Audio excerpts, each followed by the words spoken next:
This podcast is brought to you by Humble the Poet, also known as Kanwar Singh, the author of a new book entitled Unlearn 101 Simple Truths for a Better Life, where in Greg's interview with Humble the Poet, they discuss some of the many life lessons that Humble the Poet is teaching to his readers. His advice is sound, practical, and important to apply to your daily life. One of the things they discuss are the challenges we have when our expectations don't match the picture of what we believe should manifest in our lives. How to not get caught into the expectation, but learn from our desires and the pain and suffering this can create. There are 101 great short 1 to 2 page chapters in Unlearn, which are filled with wisdom, advice, and opportunities to learn and grow. Please listen to podcast number 716 as they discuss Kanwar Singh's new book, Unlearn. You can learn more about Kanwar Singh, also known as Humble the Poet, by visiting his website at www.humblethepoet.com. Thanks for listening. Welcome back to Inside Personal Growth. This is Greg Voisen, the host of Inside Personal Growth. And Michelle, as I do every time I come on these, I know I sound like a broken record, but without the followers that we have on our show, there would be no Inside Personal Growth show. And today, joining me from Denver is Michelle Despres. And Michelle has a new book out called Intuitively You, Evolve Your Life and Mend the World. And Michelle is known as the ethical intuitive. Good day to you, Michelle. How are you? Oh, wonderful day. Thank you, Greg. Great to be here and doing wonderful. Well, I appreciate having you, and I'm going to let my listeners know a tad bit about you because I always do with these. Michelle is a certified clairvoyant medium trained under the Berkeley Psychic Institute program for inner development. She is the author of the books The Clairvoyant Path, and most recently, the one we're going to be talking about, Intuitively You, Evolve Your Life and Mend the Word, helping others discover personal and collective fulfillment. She's also published the Intuitive Ethical Standards and established guidelines for alternative therapies. She's a frequent speaker and motivational leader. She's been providing individual services and readings to a diversified group of clients for 15 years who treasure her insights, perspective, and deep nurturing and guidance. She's the founder of the Intuitive Practitioner Program, teaching students about mind, body, and soul integration and how to hone these skills to build thriving businesses. Well, Michelle, it's a pleasure having you on the show with us. And, you start this book off stating that in the first chapter that intuition has kind of hit the mainstream of society. And I would say that's true. I wrote a book on intuition as well. And I recognize that in business, it's being used and touted more and more to help salespeople, to help people in business develop their businesses. What, in your estimation, has happened to the consciousness of our society, in your estimation, where we're willing and open to engage in developing our intuition? She opened this concept up to, millions of women. And I think, that started sort of this, it's okay, it's acceptable to have this nature, to look at these things like this. And I think those women then took it into their family and began sort of a bit of a revolution. I want awareness. I want awareness. I know that's how my practice has been built, is with those women going, tell me more about this. Help me understand what this means.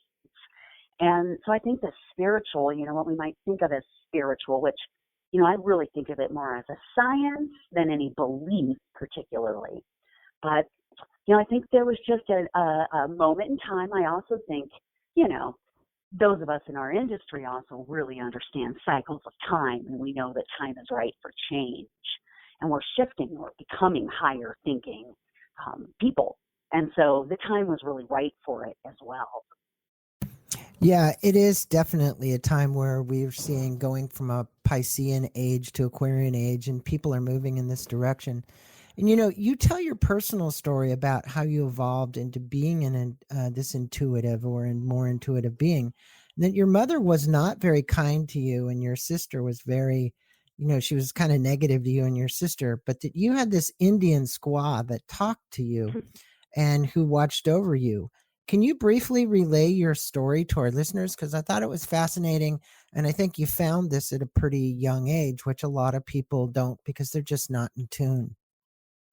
Right. I think interestingly, my family, because it was dysfunctional, it sent me inward. I didn't relate outwardly. I went inward and I went into my head and I went into my inner reality. And that's where, when you're so innocent and young, you're not questioning what you necessarily are getting inwardly. And so there was a time, and, I remember this like, boy, like it was yesterday. You can close your eyes and go right back to it. But, all the kids had been going off to school, and I was one of the younger kids in that neighborhood. And so when, my sister left on the school bus, I went off to the park and I played for hours and hours that day. And that day, there was an Indian squaw in clouds above me. And she was so well defined. And, down to her dress and her, the leather in her dress, the fringe, her moccasins, even the turquoise on her shoes, her hair and braids, the baby and a papoose on her back. It was so real. I mean, she was so defined. And I remember looking up at her, and I'm swinging on the swing. And I remember looking up at her and I'm singing songs, and I feel like she's singing with me, and she's just giving me this comfort. And I felt like I was being watched over. And, never knowing that that's not that that's somehow strange, thinking that's just normal. Because I also had a relationship with an Indian, not that I ever saw, but that I knew, whose spirit was in the mountain. And I grew up at the base of Table Mountain in Golden, and I could see this Indian in the mountain ranges through there. And I had a relationship with him too. And I realized he would bring me things too, maybe a little more subtly, but she was so well defined. And it really wasn't until I never told anybody about that. That was a story and an experience I had on my own, as well as many other experiences, like with reoccurring dreams and these types of things going on. And it really, because I didn't have that relationship with my family, I wasn't telling them what was going on. And when I started going to school, and particularly kind of coming more into teenage years, sharing those experiences with my peers and having my peers tell me, that's odd, you're weird. I remember a girl just stopping one day and looking at me, and she said, you're weird. And that's when I started to shut it down. Yeah. And put it aside. Yeah. And then I went, most of my adulthood missing that component, and it threw everything off. Yeah, you got into a point where you had poor relationships and things were happening in your life. And I think, when we do listen to our intuition, and what I like to do is find out in your estimation, intuition, can come in little pieces and then you have to put the parts together. But where does it emanate from, and how do we discern that it's our intuition and not our ego speaking with us or giving us these kind of feelings that we've got? What in your estimation, how do we discern intuition? Yeah. It starts by just understanding how intuition works, just by understanding the four foundations in a sense. I always talk about these clairsenses, you've got clairvoyance, just clear seeing, and clairaudience, clear hearing, and clairsentience, clear feeling, and claircognizance, clear knowing. And if you can hone into like practicing how those skills work for you, how does my inner vision give me an image? What do I notice? How crystal clear is it? Can I develop that? Same with like feeling, because when you have that basis, it makes it a lot easier then to discern what is your mind and what is your intuition. So, that basis is something that is sort of necessary, I think, in that process. Otherwise, there's still a lot of guesswork going on. But I also think that intuition, does it always need to make sense? Like, can you follow something and have it not really turn out right and have that still be your intuition and not have been your mind? And I think that can be, because I think sometimes our intuition does lead us into things that maybe we don't want to have to experience, but that we need. So, but it is it's a really subtle difference, right? And particularly, let's say we're trying to figure out, is this the right meal for me tonight, right? And you're just checking in with your whole total health, right? Emotionally, mentally, physically, spiritually. Is this the right food for me tonight? You can also go in and, maybe it's a salad, but maybe you really need that meat, but you just have that body image that says I'm overweight, so I just need to eat healthy. That's where getting your intuition really well honed is critical, because it's really hard to know that difference between what is your mind saying. Oh, my mind is saying go with salad, or no, my intuition is saying go with a salad, but is that really your mind? Yeah, it And is. so, Is it your mind or is it your intuition? That's really, really interesting. And you've created in the book, and I love the way you've done the book. But you have these 7 aspects of understanding intuition. I know you talked about the cornerstones, but you also have these 7 aspects of understanding it. Can you briefly explain to the listeners what those 7 aspects are to yeah. understand our intuition? Yeah. So, I came up with these understandings as a way to help my everyday clients get into these tools like quickly, so that they weren't afraid, but so that they could start using them. And so the first thing I think, the first understanding I've always found that people need to understand is that we're all energy. It's just an energetic charge that really, in some sense, creates a reality. And so, the first thing people need to understand is just how light and energy moves, and that, well, Einstein gave us that theory of relativity, and that all things are energy before they're anything else. And now when you understand that in science, that we aren't really touching a table where it's just the molecules bumping up against one another that we feel, but there's still a space in there. It's all just energy. So once we understand that everything is just energy, then we have to understand what moves energy. And so that's where our next understanding comes in, which is the idea that thought is what sparks reality. And I love to give a lot of science, because there's a lot of great research and study out there these days on how that quantum metaphysic world operates. And we're learning so much. And one of the greatest things we've learned is how photons move. And so photons just build up light dense. They're light particles, basically. They're an element, one of the elemental particles of light. And photons are responsible for creating density, in a sense. When you get enough photons, combining, coalescing together, you start to get form. But what we've understood now is also that photons don't move themselves. They need a charge to move them, and it's thought or intention that moves the photon. All of a sudden, thought creates form. And so now it's our thoughts that start to build our reality. Yeah. So understanding how, all of those things work together. It's fascinating because, as you said, Einstein said we're just energy, right? And right. it is this energy that's moving through us, and whether it's subtle energy, and it usually is subtle energy, but it's trying to get in touch with that. And you tell a lot of stories in your book. Actually, almost every chapter has a story. You tell a story about your clients throughout the book, and one of them is about Britta and her selection in the part about clairsentience. Can you relay Britta's story? Because it's a great way for our listeners to learn about clairsentience, clairvoyance, clairaudience, and these kind of things. But in this particular, her, and then also we're going to do one about Zoe. Great.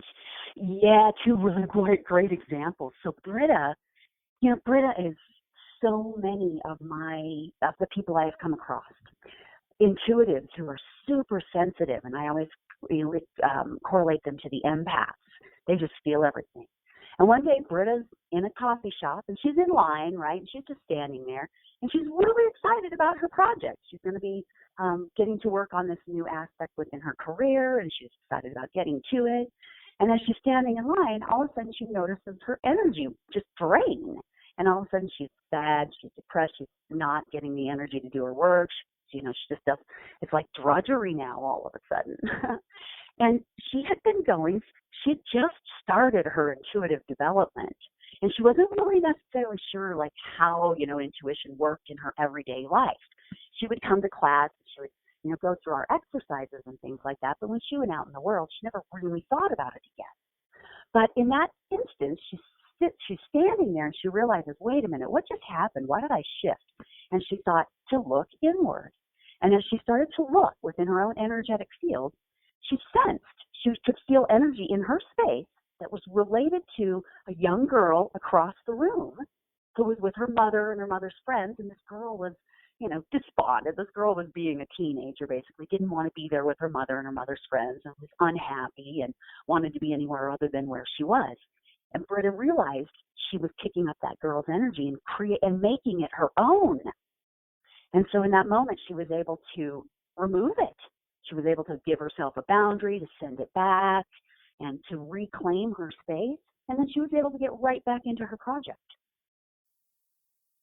It is definitely, all of these stories in the book are great. Now, that one in particular, you said it relates to a lot of your clients. And then you tell the story about Zoe and her breakup with her boyfriend over 3 years because of what she was sensing. Now, in this story, you illustrate how you help your clients get in touch with what you call the energetic command central. What's the energetic command central, and how do we learn to access this, Michelle? Yeah, I think this is one of the most critical elements that we don't teach. We teach that it is okay to get information outside of ourselves, but not information from within. And it's our command central that gives us that information from within, or really universal wisdom. It taps us into universal wisdom. And so, if anybody ever saw the movie or that Pixar animated film, Inside Out, did you see that film? I did not. No. Is it It's a really great depiction of emotions and events and how, the multiple personalities that each of us have, like multiple dynamics within us, and how each one is relevant. And it's all done through the command central in the center of head. And so it's just a cool that's depiction. Where you came up with command central, was through the movie. Okay, I get it. Yeah. Yeah. It's like, this is command central right here. This is where you go in and you set the stage. But in command central, right, you go into the center of head and you design a room for yourself in there, a space for yourself in there. I say space really because, my space is really literally probably out in the galaxies, and it's not necessarily, doesn't have 4 walls, not necessarily confined like that. However, within that space is only me. There's nothing else or no one else in there, right? I mean, I have plants and I have living things, but I don't have pets. I don't have my children. I don't have guides. I don't have my parents. It's, that space is reserved strictly for me and for my own wisdom and knowledge. And within that command central, I also have what I have call a reading room, or I can go in and I can view my own energy. And I have a system in there by which I can witness my own energy. And I'm not getting my information from anybody else other than my higher self or divine knowledge. And so, looking from that perspective first, when you know what is intrinsically you and right for you, you can then really keep your balance out in the world. You'll know what is you and what is not you, and what is right and what isn't right. But when we have, other energies in that command central that are not us, it causes disruption, and we forget who we are. And that's what happened to Zoe. How do we keep that clear, though, Michelle, so that we know that it's, command central, that it's a higher spirit that's speaking with it? So it's that intuition that is, it's whatever we want to refer to it as, because it does require, it's like fine tuning the radio. When you're on the wrong channel, you get literally a lot of fuzz and static, and you're really trying to get it very clear from command central. So how do you help people prepare to really dive deep into command central so they can hear that message strongly? Yeah, so, there's tools for clearing out that space. One of the things I like to do when you go in there, I like to be grounded. I like to get myself grounded. And then I just go through that space and I, in a sense, just empty it out. I clear all the energy down. I send it either down my grounding cord, or I just send it out into the universe. I just dissipate it. And then I go in and I look and I'll feel like when I'm in that space, right? I usually have my eyes closed.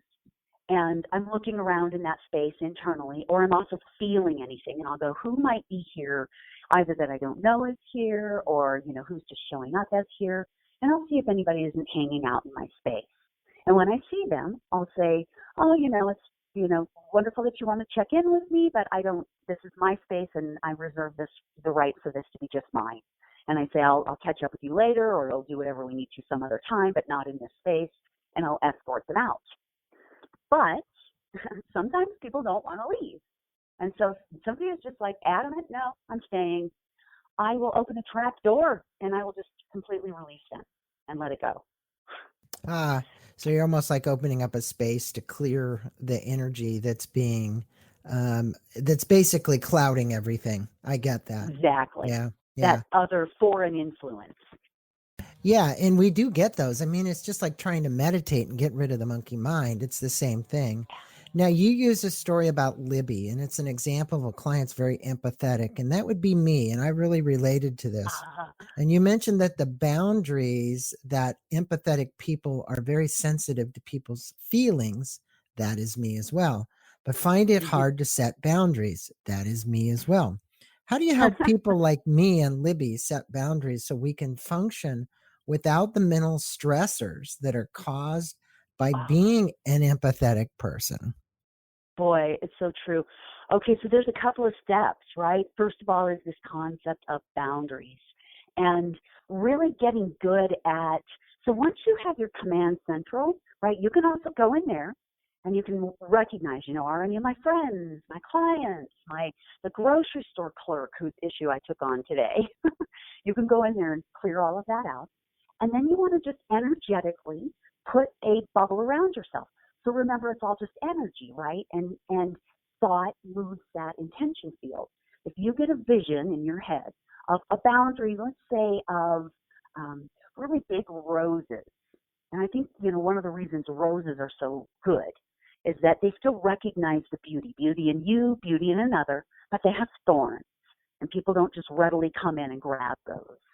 They're going to think twice, and you're going to be able to really let them know, don't just take advantage of me. I'll let you know what I want to do and what I don't want to do. Of course, if that's not strong enough, you can start to design other energy bubbles. Sometimes when I am dealing with really difficult people, I'll put myself inside a crystal. Sometimes sometimes I use diamond because it's so hard, but it's still very clear and I can see. And that's one of those stones for me that works really nicely for holding a really strong boundary. So you just have to get good at playing with it and seeing. But then so you do your energy work, but then you really have to show up in a different representation outwardly. You have to be in alignment with the energy work you just did. So you have to learn one of the first things I always teach intuitives is how not to heal others, how to just take your hands off and allow them their experience without the need to rescue or the feelings of, I should help, I need to, it's my responsibility somehow. We get really good at learning when to say no. Well, that's an important one. I mean, I think that you're empowering people to actually do this through the processes that you send them through. And you mentioned that when you intuitively explore your life's dynamics, you may not always like what you see about either yourself or your situation. So you state to explore what you call neutrality and amusement.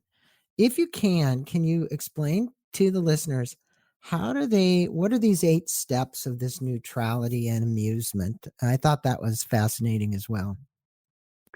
Yeah, I think neutrality and amusement are probably the best tools I ever learned. I learned this through the Berkeley Psychic Program. So, a lot of what that book is my 15 years of teaching and how I've adapted what I learned to reach everyday people. But neutrality and amusement has been a staple, like a complete staple. And, neutrality, we have this governing energy body, right, that is our 7th chakra. Really holds us at a higher intention, really, pulls our energy upward.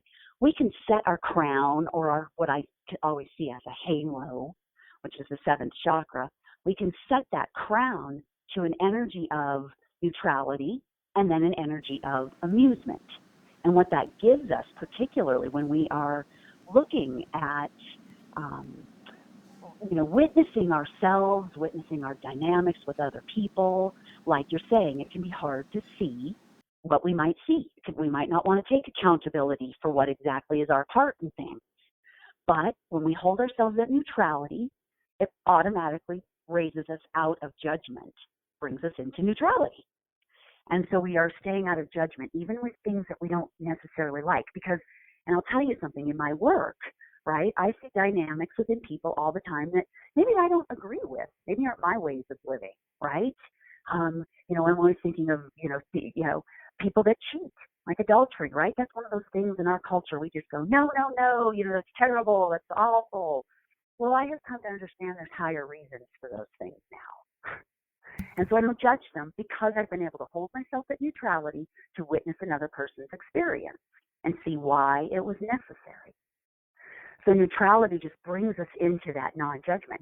But then when you couple that with amusement, so amusement is always an uplifting energy, right? It's always meant to bring us up yet again, but it allows us to find that beauty in any design. It allows us to get in there and go, well, okay, wait a minute. What's the reason? There must be a purpose. What is it? And Yeah. amusement allows us to find it. I think it's playful. I mean, amusement to me is playful, and neutrality is non-attachment, and that's a Buddhist concept. But you're basically saying, hey, I'm not getting attached to the fact that you committed adultery. That's your thing, right? And the reality is that maybe you could look at this in a different way. Look at it from a very playful element where, again, both of those two words looked strange to me when I saw them on paper. One was neutral, the other was amusement. But now the way you've explained it, I really get it. And it is really a good way to look at things. Now, you state that exploring one's physical health is one of your favorite applications to using one's intuition. And I would agree because, look, we always call it the gut feeling or the heart feeling or whatever we're getting. Can you explain to the listeners the best way to get in touch with their intuition to explore their physical health? Because some people just seem to not be able to do that. They don't even hear what their body is telling them. No. So, there's a couple of reasons for those things, right? Number one, they probably have a lot of other people in their command central. So they ought to, that's one of the first things, get that cleared out. But I think that for me, how I have learned how to listen to my body, because I couldn't always listen to my body either. But I am not the typical empath. I am a clairaudient. I get my information more from hearing than from feeling. And I've always said, God, it's so much easier. I feel for you. I feel for the empaths because it's so hard. Except that is the skill that is critical for listening to your body when you can feel what your body is telling you. So you've actually got to go into that clairsentient skill, I think, more than any of the others. And you really have to feel. And so the way I like to do that is I sort of just like start testing it out. It's all about how does it work for me because it's individual for everyone. So, if I'm at the grocery store and I really work on digestion, right? For me, digestion has always been one of those things. I have a hard time digesting my experiences at times, or I have. And so it was always stomach. So when I would go, and when I would eat, things would always upset my stomach. And so it was, is this emotional? Is this mental? Is it physical? Well, there's always a physical component. But as I'm looking, right, and I'm at the grocery store, and I'm going, what is it that I want to eat tonight? And I let my stomach be my guide. I go into my feeling sense, and I go, okay. And I walk over to the chicken, right? And I go, maybe. And I walk over to the kale, right? And it's like, even though kale's really good for us, it doesn't work for me for some reason. It always upsets my stomach. So, learning that, even though there was times when I was like, oh, I want the kale, because I thought I needed it. And now I've just figured out, okay, well, there's other ways for me to get that because somehow my system just doesn't necessarily like that. But right. And I do agree with you on that. I mean, it's like there are that's what people call them comfort foods, right? They understand the comfort in them. And certain foods, like you just said, kale, sometimes it doesn't sit right. And I was always very sensitive that way as well. But to get into your physical health and really understand and ask questions of your intuition is really just going to the grocery store and asking the questions just in itself is a Right. huge realization, because I think people go to the grocery store blindly and just start picking stuff out and putting it in their basket. Right. It's like, is this in alignment with what I really say I want as my health? Right. Right. Yeah. Yeah. It's an interesting thing. Well, I think using your intuition to explore your physical health is really a key point. Now, we're going to wrap the interview up. You tell a great story about Veronica as it relates to remembering your soul's story. You state that witnessing your past lives is one of the best ways to discover the nature of your patterns. And I couldn't agree more, because it's there, it's right in front of you if you take the time to do it and you get in touch. How do we Mhm. witness our past lives? What is the direction, or what would you tell our listeners about? Great. Yeah, it is one of my favorite things, and it can be tricky sometimes. And so I like to I talk about the idea of passive versus active meditation. I kind of see passive meditation as being still and quiet, and active meditation as being explorative and going in and doing something, right? Being active with the process. And so I think of like discovering past lives as being more active in that process. So I like to, get comfortable. I'll lay down, I'll close my eyes, and, I'll ask to just, I go into my command central and I go into my reading room, that space I hold for that. And I always use, and that space for me is a huge movie theater, right? So I go in there and I kind of get my popcorn and I get my drinks, and I lean back and I start to just allow a movie to unfold, basically. And it generally just starts out as a landscape, and then I'll just watch and see what the landscape might say to me. But I'm also really, really intent on being a detective when I'm in that space. So I'm not just going, oh, look, it's rolling hills. I'm going, is it day or night? Is it winter? Is it summer? What region does this feel like? I'm just constantly asking a question. What is this? What is this? What is this? What is this? And as I'm asking, it starts to unfold, and all of a sudden the image can unfold. And I might, I'll see a town or I'll see people, and I might zero in on the people. And I'll go and I'll say, is any of these people me? And I might find somebody that feels like me, whether that's feminine or masculine. And then I'll just pay attention to, what am I doing? What does my life look like? And I watch the scene unfold. And I'm really neutral. And like I said earlier, always neutral. So I'm neutral to what I'm seeing and just allowing it to unfold, just like a movie, right? I don't know how it's going to end. I'm waiting to see. And so as I watch that movie unfold, I actually learn the purpose and what I was, growing from or evolving from in that lifetime, and why I needed the circumstances I needed as I'm sort of unfolding the story. But I'll say sometimes that can take me, 3 months to unfold my own story. Now I do this for my clients, right? And I can do it in a 10-minute span. But when I do it for myself, it can take some time.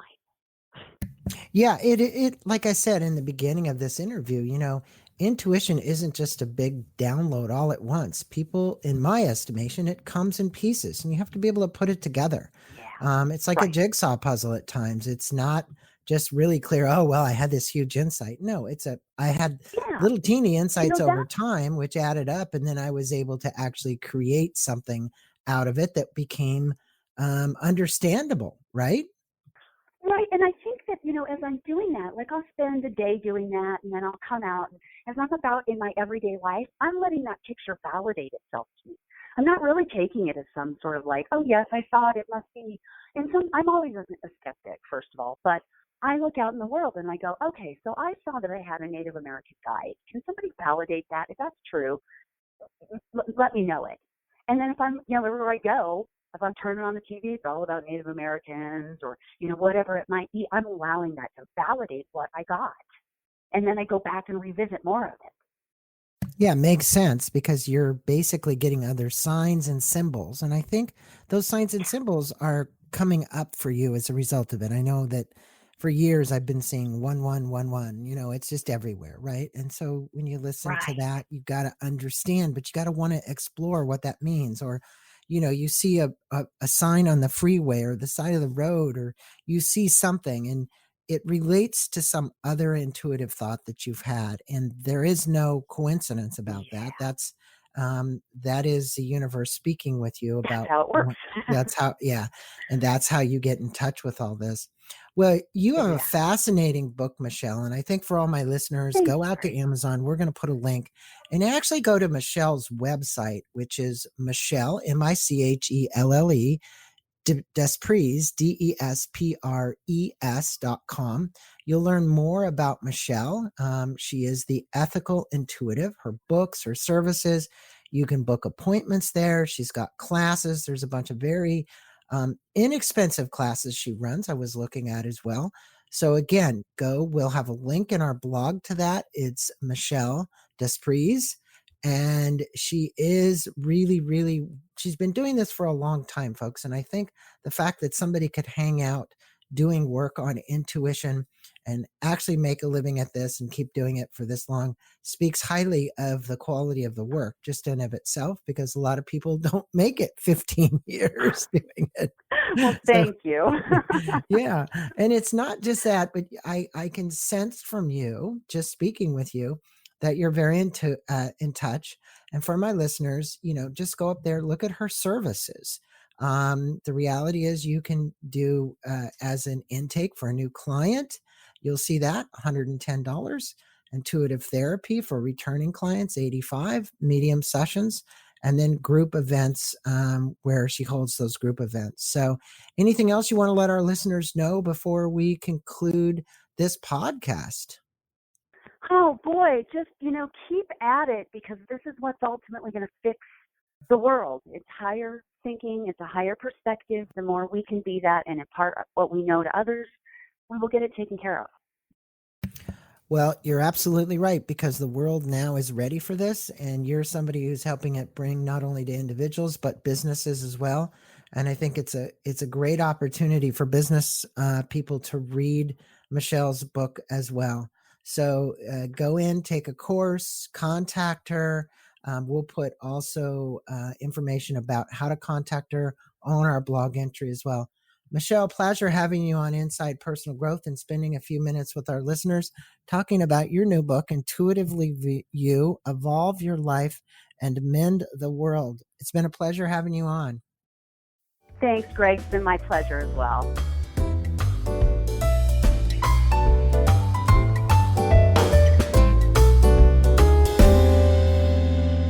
This podcast is brought to you by Rick Snyder, the author of a new book entitled Decisive Intuition. Use your gut instincts to make smart business decisions. Please listen to podcast number 716, where Rick and Greg discuss the benefits of developing your intuition to help you in making better decisions. Rick's book presents 3 foundational principles that are changing the landscape of business and our human potential. That intuition is connected to a deeper intelligence. That intuition can be learned, and that applying intuition to business along with critical thinking skills can create a distinct advantage. Please listen to podcast number 716 to learn more about the power of your intuition and the obstacles that prevent you from accessing your intuition. If you want to learn more about Rick's book, please go to www.invisible-edgellc.com/book. We hope you enjoy this interview with Rick Snyder about his new book, Decisive Intuition. And as always, thank you for listening.